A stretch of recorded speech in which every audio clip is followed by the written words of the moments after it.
بسم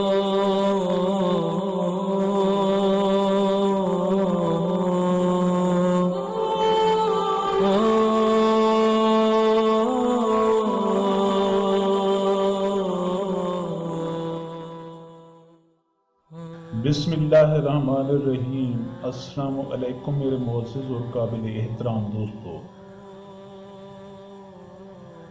دوستو، ایک دفعہ کا ذکر ہے کہ ایک سیاح بغداد میں آیا۔ اس نے گھاٹ گھاٹ کا پانی پیا تھا، ملکوں ملکوں گھوما تھا۔ جب وہ ہارون کے دربار میں حاضر ہوا تو اس نے خلیفہ کے وزیروں اور دانشوروں سے کچھ مشکل سوالات کیے، لیکن کوئی بھی ان کا جواب نہ دے سکا۔ ہارون اپنے مقربین کی نالائکی پر بہت شرمندہ ہوا۔ سیاح رخصت ہوا تو اپنے وزیروں اور مشیروں پر برس پڑا، تم سب لوگ میرے لیے باعث ننگ و عار ہو۔ آج اس سیاح نے تمہیں کیسا عاجز کیا ہے؟ معلوم ہوتا ہے جیسے تم اس کے مقابلے میں طفل مکتب ہو۔ درباریوں کے سر شرم سے جھک گئے۔ ان کے پاس اپنی صفائی میں کہنے کے لیے کچھ بھی نہیں تھا۔ عتاب شاہی اور جوش میں آیا، کل اس سیاح کو دربار میں طلب کیا جائے گا۔ اگر تم لوگ اس کے سوالوں کے جواب نہ دے سکے تو تمہاری سب جائیداد اور مال و دولت اس کے حوالے کر دیا جائے گا۔ ہارون نے دربار برخاست کیا۔ درباریوں میں کھلبلی مچ گئی۔ ان کی پریشانی کا کوئی ٹھکانہ نہیں تھا۔ وہ سب ایک جگہ جمع ہو کر سوچنے لگے کہ بادشاہ کے عتاب سے کیوں کر بچا جا سکتا ہے۔ آخر ایک شخص کو اچانک یاد آیا اور وہ خوشی سے بولا کہ دوستو، اس مشکل کو حل کرنے کے لیے ہمارے پاس بہلول موجود ہے۔ مجھے یقین ہے کہ وہ سیاح کو لاجواب کر دے گا اور اس کے سب سوالوں کے جوابات ٹھیک ٹھیک دے گا۔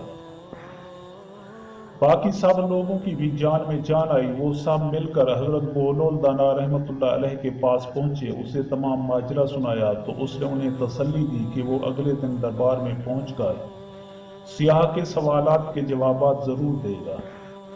دوستو، اگلے روز دربار آراستہ ہوا۔ وزیر، امیر، مشیر زرین کرسیوں پر بیٹھے تھے۔ ہارون اپنے زر و نگار تخت پر متمکن ہوا۔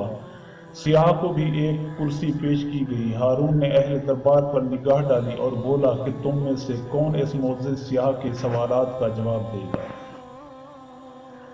دوستو، اہل دربار نے آنکھوں ہی آنکھوں میں ایک دوسرے کی طرف دیکھا کہ بہلول کا نام کس طرح لیں، کہیں اس کا نام ہارون کو ناگوار نہ گزرے کہ اسی وقت حضرت بہلول دانا رحمۃ اللہ علیہ کی آواز گونجی، یہ دیوانہ حاضر ہے۔ اہل دربار کو زحمت کرنے کی ضرورت نہیں۔ وہ اپنی لاٹھی ٹیکتا گدڑی شانے پر ڈالے داخل دربار ہوا اور سیاح کے قریب جا بیٹھا۔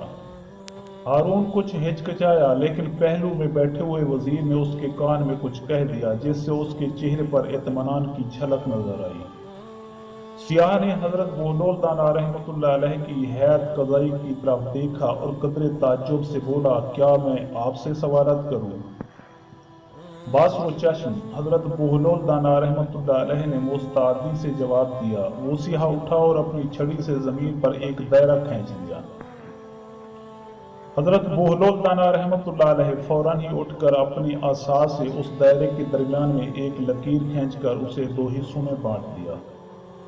سیاح کے چہرے پر مسکراہٹ آئی اور اس نے ایک اور دائرہ کھینچ لیا۔ حضرت بہلول دانا رحمۃ اللہ علیہ اس مرتبہ دائرے کو 4 حصوں میں بانٹا اور ایک حصے پر چھڑی رکھ کر کھٹکھٹائی۔ سیاح نے قدرے حیرت سے اس کی جانب دیکھا اور زمین پر اپنا ہاتھ الٹی طرف رکھ کر انگلیاں آسمان کی طرف اٹھا لیں۔ حضرت بہلول دانا رحمۃ اللہ علیہ نے اٹھ کر اپنا ہاتھ زمین پر اس طرح رکھا کہ اس کے ہاتھ کی پشت اوپر تھی۔ سیاح اپنی نشست پر آ بیٹھا اور توصیفی لہجے میں بولا کہ مرحبا، آفرین، عالیجاں، میں آپ کو مبارکباد دیتا ہوں کہ آپ کے یہاں ایسا دانش مند اور عالم موجود ہے جس پر فخر کیا جا سکتا ہے۔ ایسے شخص کی قدر کرنی چاہیے۔ کیا بہلول نے تمہارے سب سوالوں کے جواب ٹھیک ٹھیک دیے ہیں؟ ہارون نے پوچھا۔ یقیناً، اس نے کسی بہت عظیم درسگاہ سے تعلیم حاصل کی ہے جو اس کے پاس اتنا علم ہے کہ یہ میرے اشارے فوراً سمجھ گیا ہے، سیاح بولا۔ حضرت بہلول دانا رحمۃ اللہ علیہ مسکرایا، اس عظیم درسگاہ کا نام مت پوچھنا کیونکہ اسے سب جانتے ہیں۔ حضرت بہلول دانا رحمۃ اللہ علیہ کا اشارہ سب سمجھ رہے تھے، لیکن سیاہ کچھ نہیں سمجھا اور چاہتا تھا کہ کوئی سوال کرے کہ ہارون نے فوراً پوچھ لیا، اگر تم ان اشاروں کو ذرا کھول کر بیان کرو تو اہل دربار بھی محفوظ ہو سکیں گے اور سیکھ بھی لیں گے۔ دوستو، سیاہ بولا کہ آپ نے دیکھا کہ میں نے زمین پر دائرہ کھینچا تھا، میرا مقصد زمین کا پورا دکھانا تھا۔ آپ کا عالم فوراً سمجھ گیا اور اس نے دائرے کے 2 برابر حصے کر کے مجھ پر ظاہر کر دیا کہ زمین کے گول ہونے پر یقین رکھتا ہے اور اس کے اسرار و رموز سے بھی واقف ہے۔ اس نے اس لکیر سے خط استوا کو دکھایا جس سے زمین شمالی اور جنوبی پورے میں بٹ گئی۔ پھر آپ نے دیکھا کہ میں نے ایک اور دائرہ کھینچا۔ آپ کے عالم نے اس کے 4 حصے کر کے مجھے سمجھا دیا کہ زمین میں 3 حصے پانی اور 1 حصہ خشکی ہے، اور جب میں نے اپنے ہاتھ کی انگلیوں سے زمین پر اگنے والی نباتات کی طرف اشارہ کیا تو اس نے بارش اور سورج کی نشاندہی کی جو نباتات کی بالیدگی اور نشو و نما کا ذریعہ ہیں۔ میں ایک بار پھر کہتا ہوں کہ آپ کو ایسے دانشمند پر فخر کرنا چاہیے۔